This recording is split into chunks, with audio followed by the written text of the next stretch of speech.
रामकृष्ण हरी. माणसं देवाजवळ नवस बोलतात आणि देवाला म्हणतात की देवा, माझं अमुक अमुक काम झालं तर मी तुला अशी वस्तू अर्पण करीन. मग कोणी नोकरीसाठी, कोणी पैसा, कोणी परीक्षा, कोणाचा आजार बरा व्हावा, कोणाला मुलं व्हावी, कोणाच्या विहिरीला पाणी लागावं, अशा वेगवेगळ्या गोष्टीसाठी नवस बोलले जातात. पण तरीही अनेकांच्या पदरी दुःखच का येतं? तर त्याचं कारण आहे की संत आपल्याला सांगतात की सुख आणि दुःख ही आसक्ती आहे.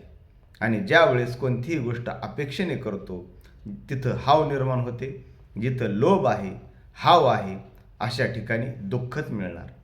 मग सुख आणि दुःख हे समान माना, त्यावेळेस तुमच्या जीवनात समत्व येईल.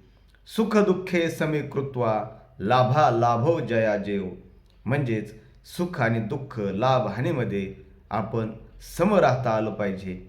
आणि हे सांगताना संत शेख महमूद महाराज एका ओवीतून म्हणतात, नवस करुणिया सुख मागितले, तरी नवसाविन दुःख का झाले.